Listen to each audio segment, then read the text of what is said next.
Queridas irmãs, queridos irmãos espíritas, caras amigas, caros amigos que nos acompanham através dos diversos veículos que nos facultam estar com vocês.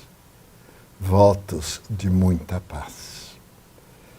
No domingo, demos início à Semana Santa, o denominado Domingo de Ramos, aquele que evoca a chegada de Jesus em Jerusalém e é saudado com os ramos de oliveiras, tamareiras, e as pessoas em júbilo jogavam seus péplos, as suas vestes e tapetes, para o jumento passar, conduzindo a figura incorruptível do homem de Nazaré. É uma semana de reflexões especiais, porque é evocativa da Páscoa, da grande passagem, muito celebrada pelos judeus. E para termos uma ideia da grandeza deste homem e do poder sublime das suas palavras, recordamo-nos de uma das figuras das mais importantes desses dias da paixão. Segundo as tradições, as mensagens mediúnicas de absoluta confiança e aquelas históricas da tradição ancestral, ela morava em Magdala, ao tempo de Jesus. Magdala era uma cidade próspera, poderia dizer que era uma pérola, às margens do mar da Galileia. A cidade era mais ou menos grega. As suas ruas eram relativamente pavimentadas, com grandes colunatas jônias, dórias, coríntias e as mansões, as grandes mansões. Numa dessas mansões, que era de propriedade do representante de César, Próculo, dormia uma mulher. Era o anoitecer, e a casa parecia dominada por sombras. Alguém chega bem mais tarde. Na intimidade da casa, as lamparinas estão apagadas. Os escravos caminham suavemente, porque a proprietária é uma atormentada. Assevera o povo da cidade, que era dominada por 7 personagens demoníacas. E por isso mesmo, quando entrava nesse surto de inquietação e sofrimento, as servas e os servos, escravos e admiradores temiam-na, não recebia a ninguém. Primeiro, por um estigma, era vendedora de ilusões. Curiosamente, pelas primeiras horas da alva, um mendigo bate-lhe à porta do imenso jardim, com as coníferas e as rosas de Sharon, dando gargalhadas de perfumes. O homem bate com um tosco cajado. O servidor abre o postigo e diz em silêncio: é madrugada. E quem és tu, mendigo miserável das ruas? Que fazes? Quero falar com a senhora. O escravo sorri zombeteiro.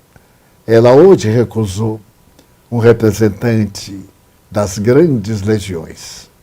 Ela recusou o sacerdote do templo. E tu te atreves a dizer que vem falar com a senhora? Sim. Por mais incrível que seja, eu tenho um encontro marcado com a senhora. Ela pediu-me para que viesse trazer-lhe uma notícia. O homem que atende os clientes gargalha. E o mendigo serenamente diz: desejo entrar. Ou produzirei um ruído de tal forma que a chibata tombará nos teus ombros, lenhando-os e ferindo-os. Era uma conversa inusitada. Mas o servidor percebeu no semblante daquele homem algo de especial. Era, aparentemente, pelos seus trajes, um mendigo. Havia nele, porém, uma aura de paz, uma serenidade peculiar, e permitiu que ele entrasse no átrio E ali no jardim disse, tens que esperar o amanhecer. É o mínimo que posso fazer-te. Mas eu tenho que falar com a senhora agora. Mas ela não recebe. Mas eu tenho que falar com a senhora agora. Uma das servas que atendem a dama aproxima-se e diz, a senhora está doente. Ela está muito doente. Não te vai receber. Por favor, olhe como está. Porque é urgente. É uma questão de vida ou de morte. Eu tenho que falar com a senhora. E a serva, impressionada, adentra-se pela casa sem dar-se conta que o estranho seguiu em poço. E na ampla alcova, debilmente iluminada por uma chama de um braseiro que derrama perfumes estranhos no ambiente sufocante. No teto, uma claraboia que deixa observar algumas estrelas. E caída sobre o triclínio, uma cama romana, que parece um divã, estava a senhora. Alvinitente, a sua indumentária escura abria-se e se podia ver a perna muito branca exposta. Ela estava ofegante. Naquele momento, a escrava quis recuar, mas se deparou com um homem que se aproximou sem pedir licença, ajoelhou-se diante da mulher marmórea e gritou, senhora, senhora, senhora, eu venho cumprir a minha promessa. A mulher parece em transe e encontra-se estática. Senhora, sacode-a.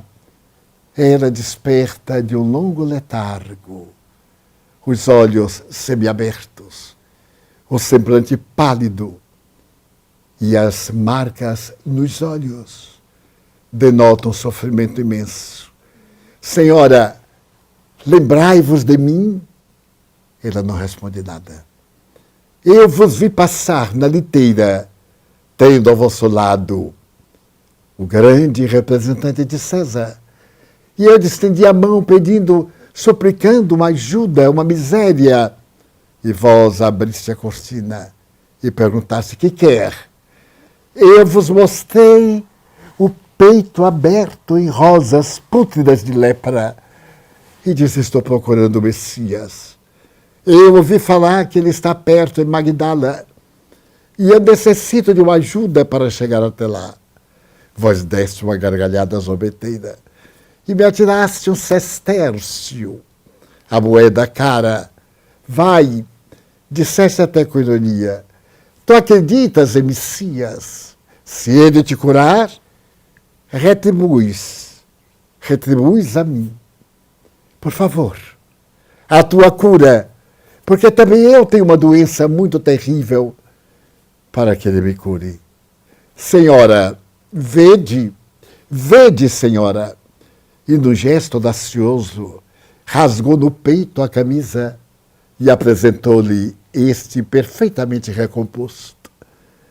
A mulher, que despertava lentamente, olhou, e com uma voz doliente, se diria, no dialeto local, ela disse, mas isso também os profetas fazem, os curadores de rua. Não, senhora, ele é diferente.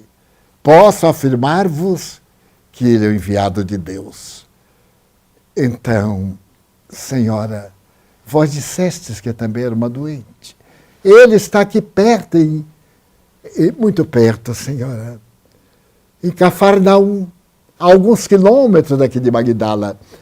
Eu vim anunciar-vos, porque ele nunca dorme umas 2 noites numa mesma casa. E logo mais com o dia, ele irá adiante. Aproveitai, este é o momento, senhora, vinde. Ela estava ainda sob a ação mortífera das perturbações emocionais e psíquicas. Ele disse, aproveitai, senhora. E tocou-lhe o braço, que ela repeliu. O homem, afinal, era um mendigo. E ele puxou, então, o cordel, que chamava o escravo. E ela, com a voz cansada, prepara a barca, Vamos a Cafarnaum. E daí a pouco, enquanto o dia surgia em névoa, um barco estranho singrava as águas, conduzindo uma mulher pública, um barqueiro e um mendigo. Menos de uma hora após, a barca cravava numa praia próxima, entre tamarineiros e violetas miúdas cravadas no chão. O mendigo saltou e disse: ali está a casa. Tratava-se de uma casa quadrangular de magma, o velho magma dos vulcões extintos, que deram lugar à cidadezinha de Cafarnaum. A porta do fundo estava entreaberta. Ide, senhora, Jesus vos está esperando. É sempre assim que ele aguarda por nós. A mulher cobriu-se com o peplo romano, uma indumentária típica que cobria a cabeça, qual no manto até quase os pés. Hesitou ele: senhora, ide. E ela foi pela areia úmida, trêmula, e quando empurrou a porta de carvalho velho, e a luz suave da noite, agora estrelada quase ao amanhecer, caiu num quadrângulo sobre a sala, e um homem sentado na pedra, de costas, voltou a cabeça e a cabeleira abundante, com os cabelos no tom de mel, partidos ao meio, misturando-se com a barba, olhou com 2 estrelas na face para a mulher que tremeu até as raízes. Ajoelhou-se automaticamente e usou uma expressão muito típica: Rabboni, mestrezinho, Maria. Ó Senhor, tu me conheces, Maria?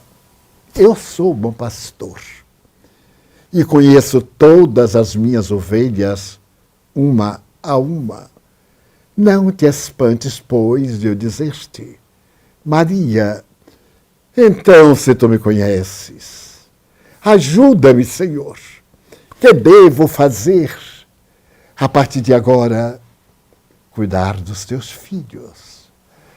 A mulher pareceu maluca. Deu uma gargalhada: ironiza, Senhor. Eu sou uma mulher perdida, cujo ventre foi varado 1000 vezes, mas nunca tive a glória de ser mãe. Como poderia cuidar dos meus filhos? O semblante sereno daquele homem singular abriu-se em delicada expressão de ternura. Maria, quando eu te digo, cuida dos teus filhos, eu não me refiro aos filhos da carne, que desabrocham como rosas no espinheiral. Eu me refiro àqueles filhos que não têm mães e àquelas mães que não têm filhos. Porque quando se tratam de filhos da carne, as suas mães têm o dever. Mas quando da carne não são, somente o amor pode cuidá-los. Senhor, eu desejaria seguir-vos. Não por enquanto, Maria. Por enquanto, cuida dos teus filhos. E um dia, que não está longe nem perto, eu te pedirei para que me sigas. Ou melhor, eu virei ter contigo para dizer-te que já atravessaste a porta estreita. Agora vai, Maria, eu irei contigo. A mulher levantou-se, não lhe deu as costas. Saiu pé ante pé. Agora pisava na areia e podia vê-lo pela porta aberta, olhando-a como se fosse um raio de luz.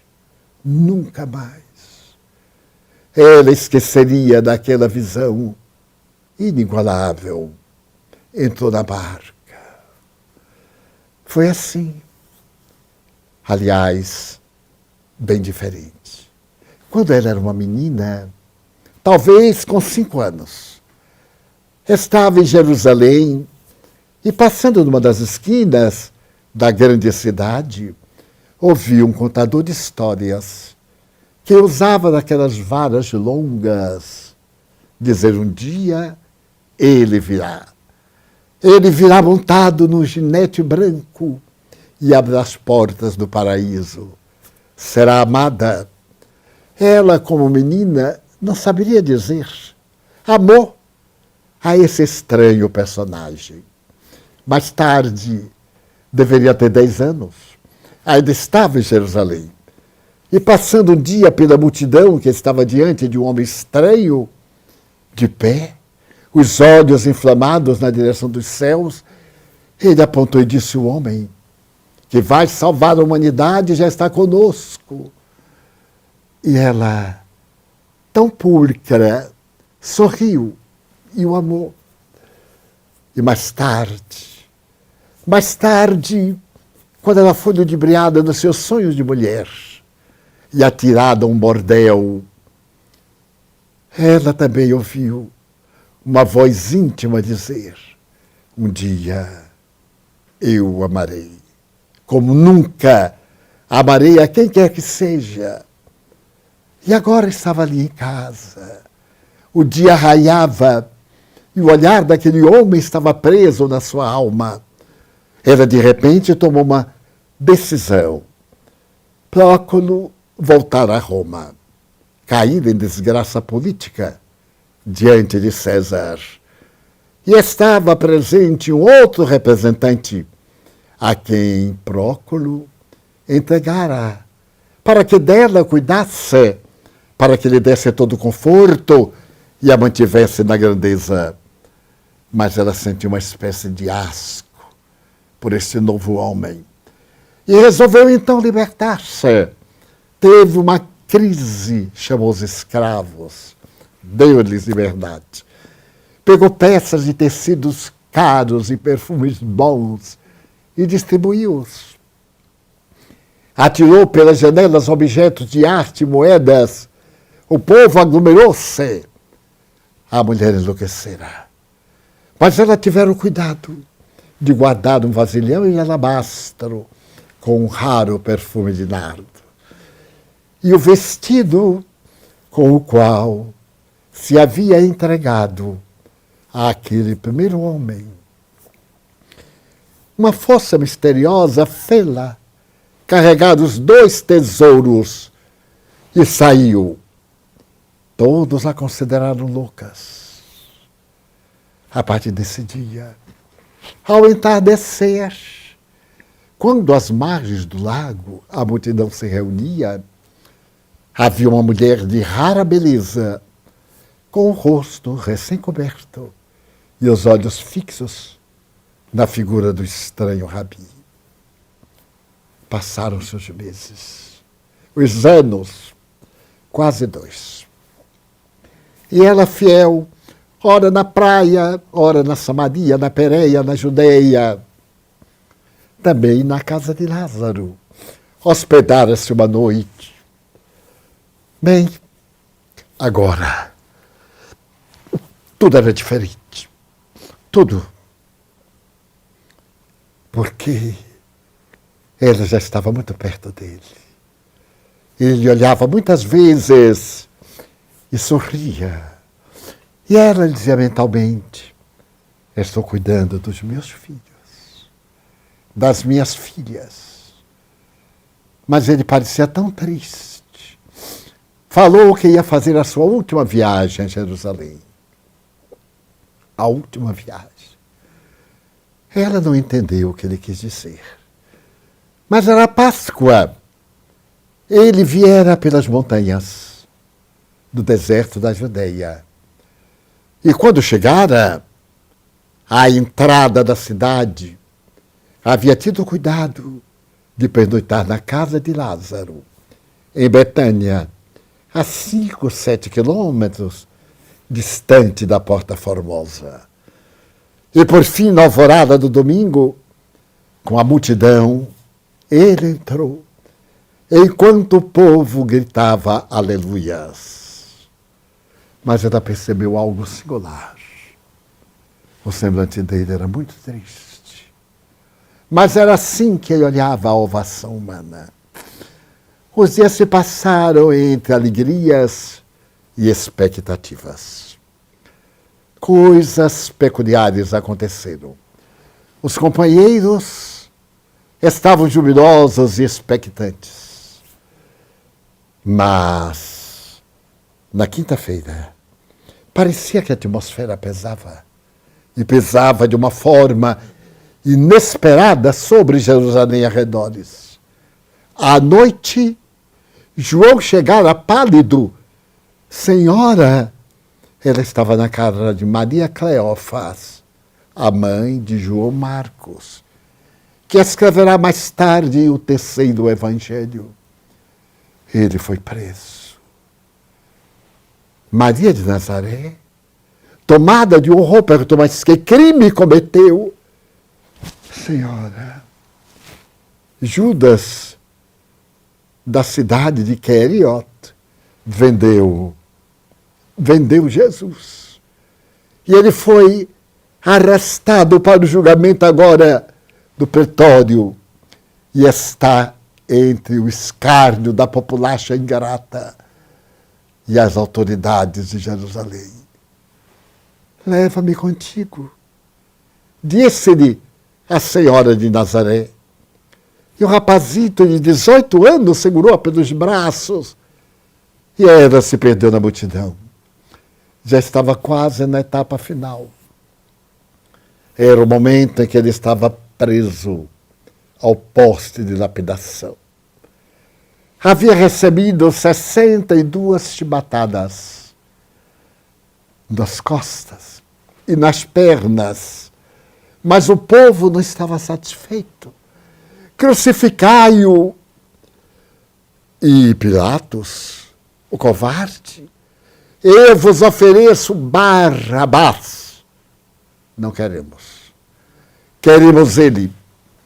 Crucificai-o. Queremos ele. E Pilatos pediu uma bacia com água. O escravo trouxe-a com tecido de linho branco. Lavo as minhas mãos no destino deste homem, que caia sobre vós e vossos filhos. Enxugou as mãos, que o crucifiquem, e entrou. A sua mulher havia lhe dito, cuidado com este homem. Ele me perseguiu em sonhos a noite toda. Pilatos tremia. Era tarde demais. Maria viu. Quando o soldado deu-lhe uma bofetada. E quando os outros arrastaram-no, ele estava com as mãos para trás. Ele tombou exausto e foi levado para a prisão perto. A prisão cavada numa rocha. O povo saiu agora em gritaria. E ela se aproximou a medo do guarda que estava na porta.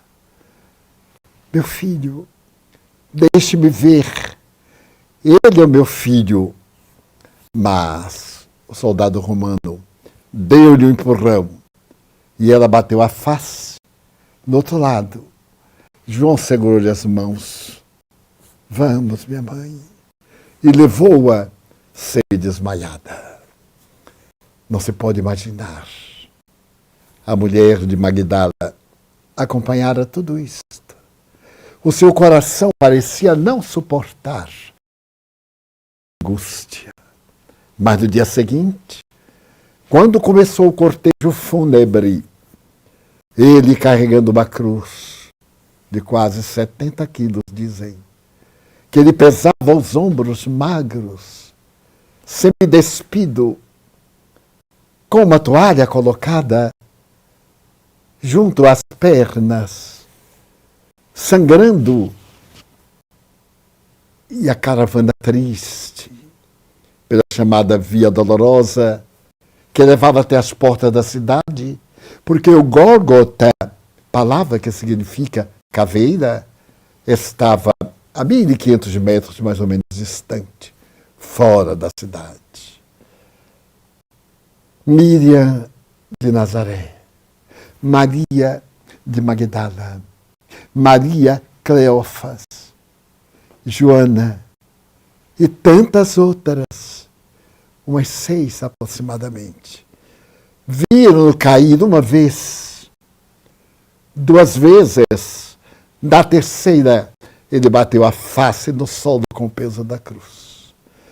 Então a jovem que estava em casa correu, tomou-lhe uma toalha branca, envolveu-lhe o rosto e parece que deixou as marcas em sangue. A tradição conta que ela ergueu o manto e começou a orar. Ó vós, pacientes, vede se há uma dor igual à minha dor. Chamam-na a Verônica e acompanharam até o Monte Sombrio, o Monte Terrível. À tarde se fizera sombra e quase noite. E ele foi levado. Lá estavam na cruz Dimas e Gestas. Ambos gargalharam, mas eram bandidos. Estavam acostumados ao crime. E ele foi atirado ao chão. Maria, a certa distância, ouvia o martelar dos pregos que lhe adentraram pelos pulsos, segundo alguns, que discrepam do conceito do prego na mão que rasgaria por falta de obstáculo ósseo e ele tomaria.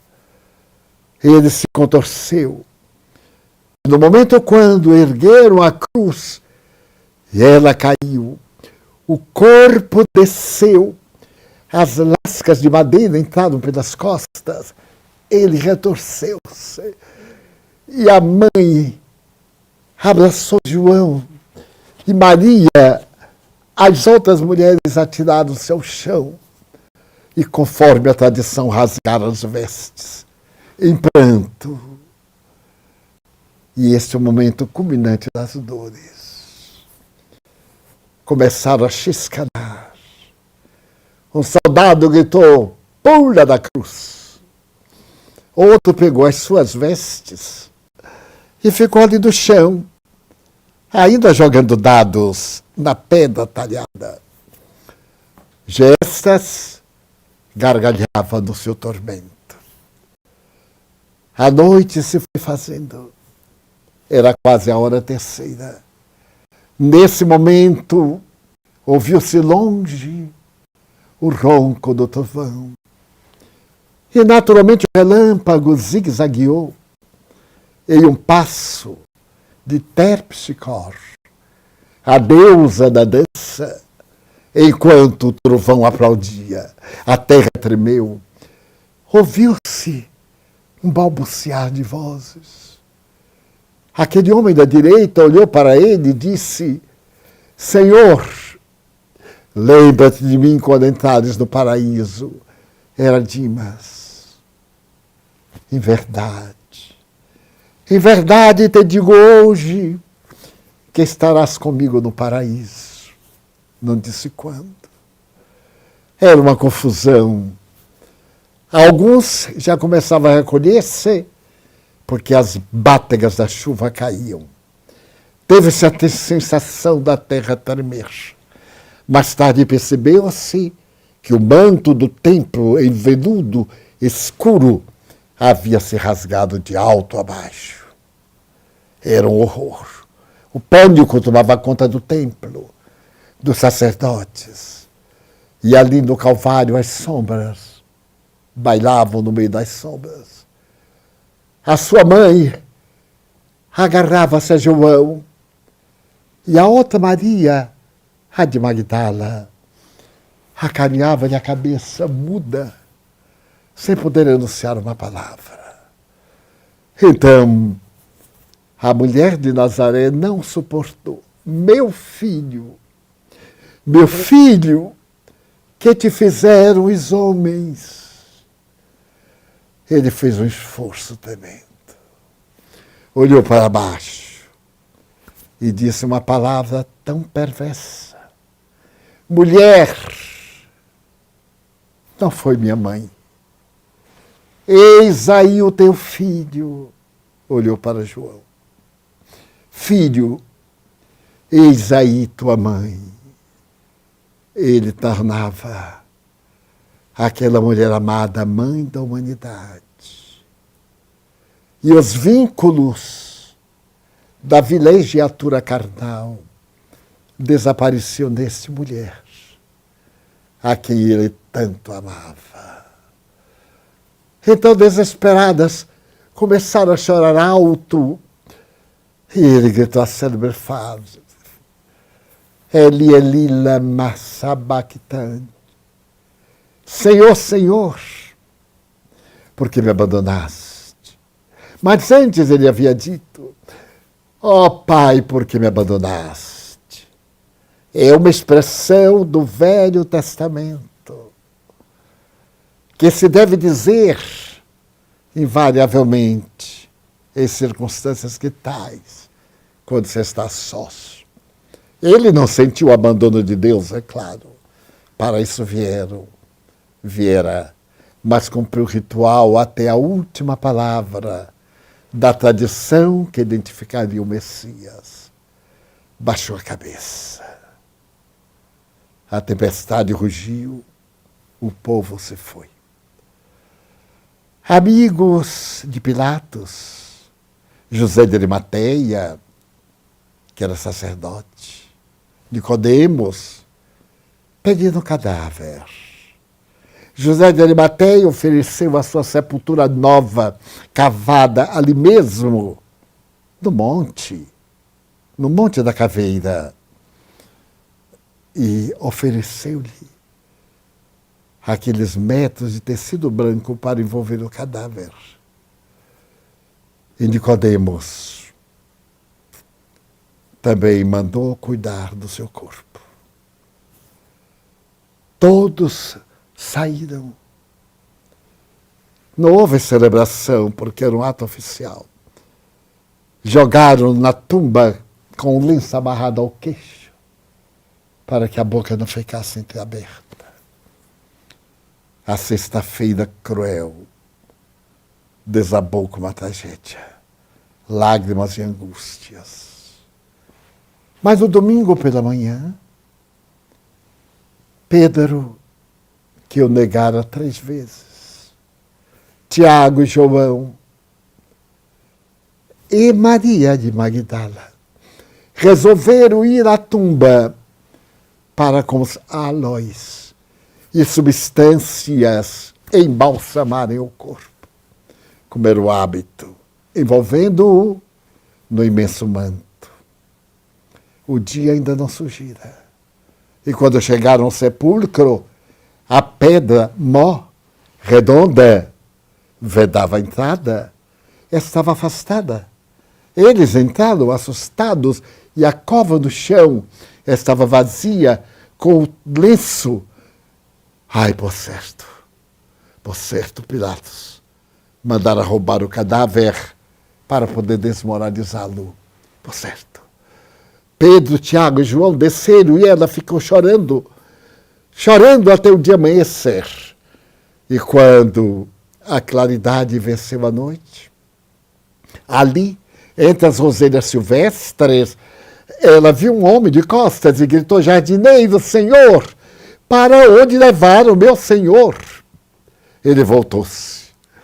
E ela gritou: Rabone, mais uma vez. Maria.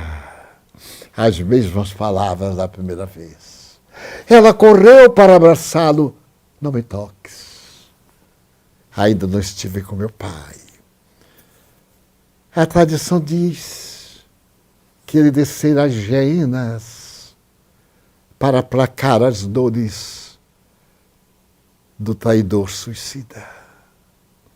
Vai, disse-lhe bondoso, e afirma aos meus discípulos que eu voltei, como houvera prometido.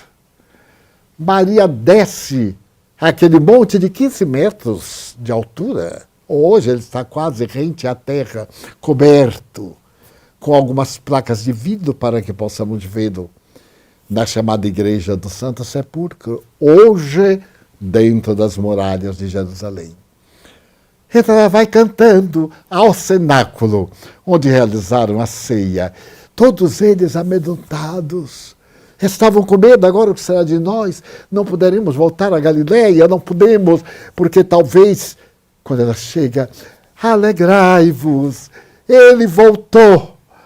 E o rosto carregado dos amigos voltou-se para ela na voz áspera de Tomé, o descrente. Ele voltou, tu o viste? Eu vi, logo tu. Como iremos acreditar que ele te apareceu a ti? Porque nós somos assim. Nós não perdoamos nunca o passado de alguém que tomba. Desculpamos, mas não esquecemos. E ela havia sido uma mulher vendedora de ilusões. Como é que ele iria aparecer-lhe? Se ele voltasse, Tomé acrescentou. Apareceria a sua mãe, a quem amava, a João ou a Pedro, a quem nos entregou o ciúme. Este tremendo ciúme aí estava. Ela se assustou-se. Pedro também disse, minha filha, ele não apareceria uma mulher, ainda mais. Não terminou a frase. Porém, Miriam de Nazaré acercou-se dela, abraçou-a e disse-lhe, minha filha, eu creio. O meu coração de mãe me diz que tu viste. Eu creio. As duas se abraçaram. E logo depois, ele apareceu. A sala estava fechada. A alegria foi incomparável. Ele apareceu, conforme havia prometido. Mas Tomé não estava aí, eventualmente. E quando voltou, os amigos disseram, o mestre veio. Que coincidência, hein? Exatamente quando eu não estava. A ironia, a descrença. E mais tarde, quando estavam todos. Ele aparece de súbito. Tomé, vem, toca. A chaga aqui que a lança de Longinos fez. Tomé tocou. Bem-aventurado seja aquele que não viu e creu. Mas ai daquele que vê e duvida. Assou um peixe e comeu com eles. Mas agora era outro tempo. A ressurreição. Ele apareceu a dois caminhantes que haviam saído de Jerusalém para Emaús. Foi com eles andando até chegar à cidade. E quando chegaram à cidade os três, os estranhos, Cleófas e seu amigo, viram dizer, agora eu irei adiante. E Cleófas disse, era um estranho, pois, por favor, entre conosco na hospedaria, vamos comer juntos. E no momento em que sentaram à mesa, ele pegou o pão, ali estavam as chagas. Os dois despertaram. Era Jesus, saíram a correr de volta a Jerusalém para dar as boas notícias. E mais tarde, na Galileia, quando eles cantavam ao mar, quando eles se reuniram naquele monte, onde ele cantou as bem-aventuranças, e João, emocionado, falava, ele apareceu. Ele apareceu diante de quase 500 testemunhas. Eu vos envio como ovelhas mansas ao meio de lobos rapaces, e de pregai o meu evangelho a todas as gentes. E acendeu, aureolado de luz, e começa um novo período da história. o Pentecostes, quando começam a falar em vários idiomas. Agora eram as horas da despedida. Maria voltou para Nazaré. João foi para Éfeso. Cada qual partiu até o momento em que ali na praia de Cafarnaum, Pedro disse-lhe: a mim me cabe ir a Jerusalém, abrir uma casa para acolher os desafortunados, com João, com Tiago, antes que se vão para mais longe. E a mulher de Magdala disse: leva-me contigo, Simão. Não posso, minha filha. Tu és mulher, tu és frágil, não suportarás. Tenho medo. Ela compreendeu. Nunca a perdoariam por se haver equivocado. Ela foi. E ficou ali na praia. Saiu pela cidade oferecendo-se para trabalhar. Não, ninguém lhe deu oportunidade. Nós somos assim.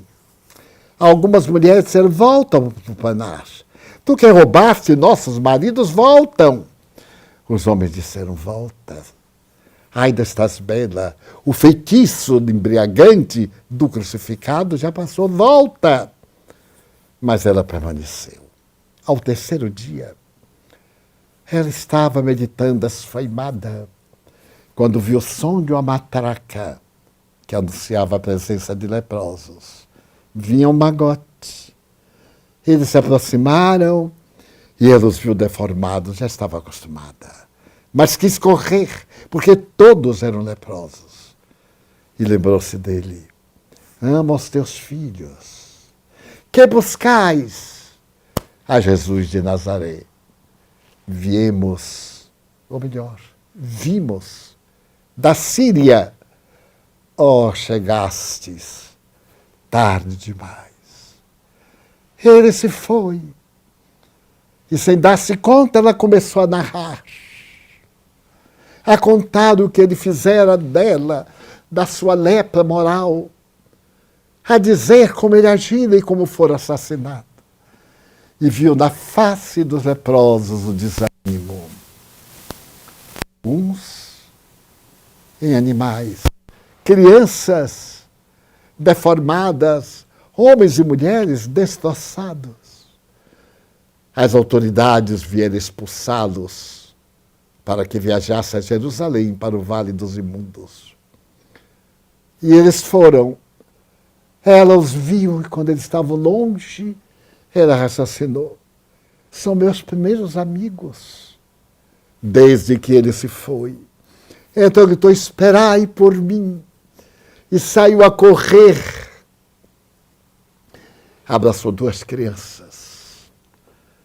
E menos de um mês depois, no Vale dos Imundos, entrava um grupo de sírios, conduzidos por uma mulher ainda muito bela, os cabelos de ouro caindo-lhe pelas espáduas quase à cintura, os olhos azuis brilhantes, a tez quase transparente de beleza. Ao entardecer de cada dia, ela subia uma aclive ali, naquele túnel de misérias, e dizia: vós, os leprosos, e falava sobre Jesus. 10 anos se passaram. Mais de 10 anos. E ela agora tomava banho numa bica e percebeu uma ligeira despigmentação no peito. Passou a mão. Era uma mancha. Tomou de um graveto e cravou. Não sentiu dor. Daquela tarde seu discurso foi diferente. Nós, os leprosos, pagarei na carne os crimes que na carne cometi. Mais tarde, daquela mulher que pertencera ao poder e à glória, à fama, e atraía pela beleza, nada restava. Os dentes caíram-lhe. As fossas nasais estavam carcomidas. As orelhas crescidas e também vencidas pela ranceníase. Os pés com os dedos amputados. As mãos. A febre. E ela disse naquela tarde, vou morrer. Mas antes eu gostaria de ver a Mãe Santíssima, que está em Éfeso, em companhia de João. E os amigos disseram, impossível. Como irás a pé até Éfeso? Eu irei. E fui. Viajava à noite. E durante o dia se refugiava às sombras de árvores. Crianças atiravam-lhe pães, misérias, e ela viajou. Quando Éfeso estava à vista, ela tombou sem sentidos e começou a delirar. Um casal de cristãos que morava nas cercanias ouviram-na. O casal a ouviu, cuidou. E ela chamava por Maria. Levaram. Os dois levaram-no a um outeiro perto da cidade. Em uma casa que foi reconstruída a partir do século XIX. E que está lá, pedra por pedra, onde morava Maria. Levaram-na. E a mãe do Rabi colocou-a na sala. Alguém falou a João que tinha erguido uma igreja cá embaixo, ainda estão lá as pedras. Ele subiu apressado e durante 3 noites e 3 dias ela delirou. Não voltou à lucidez. Mas na 3ª madrugada, o corpo ferido e exausto cessou. Ela sentiu-se flutuar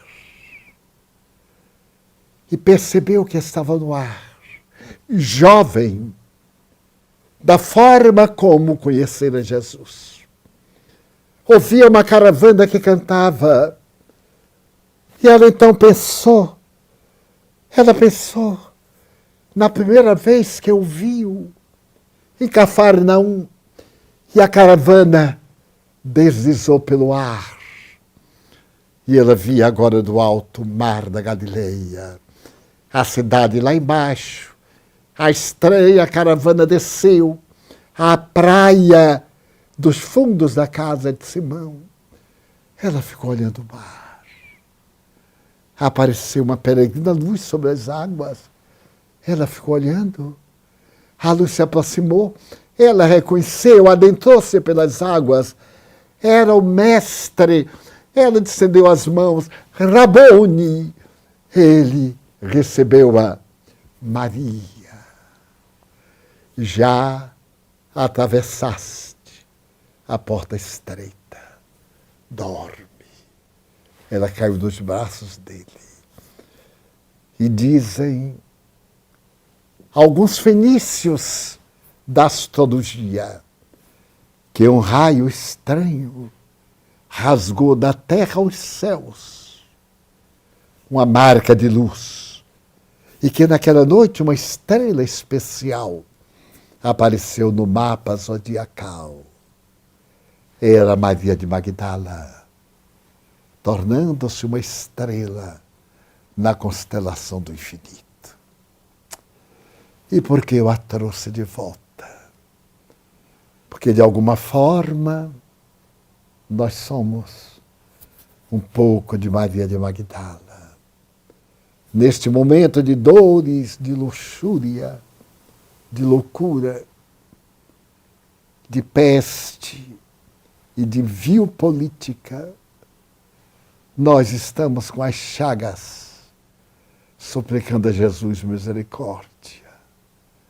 Rabone. E ele diz, cuida dos teus filhos, Os meus têm sido os órfãos, os filhos que não têm mães, as mães que não têm filhos. Os seus talvez sejam as suas dores, as suas ansiedades. Os nossos é a humanidade. Nunca, como hoje, temos necessidade de Jesus. Enxuguemos nosso pranto. Silenciemos nossas paixões políticas, religiosas, sociológicas, raciais. Por favor, esqueçamos as diferenças, apiedemo-nos das minorias e abracemos a humanidade, nossa irmã. Não é hora de capricho, nem de egotismo. É hora de união, de compaixão. É hora de paz. Que nos demos as mãos e numa prece profunda e sentida, digamos: Senhor, aqui está o teu rebanho, suplicando bênçãos. Não te pedimos que nos afastes a dor, mas que nos ajudes a sublimá-la. Não te suplicamos que nos retires os testemunhos, mas que nos dês forças para poder vencê-los. Não te pedimos pelos que choram, mas que ampares os que fazem chorar. Não te suplicamos pelos que estão vencidos pelos governos arbitrários, pelas famílias impiedosas e pelos corações cruéis.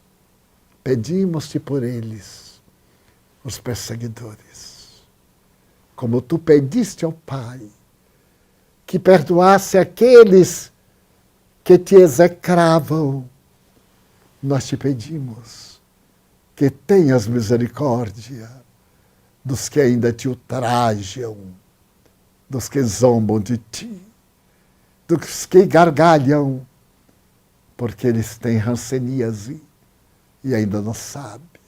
E de nós, a tua misericórdia e as tuas mãos venham a mim, todos que confiaram na minha ternura. Muito obrigado aos que nos acompanharam até aqui.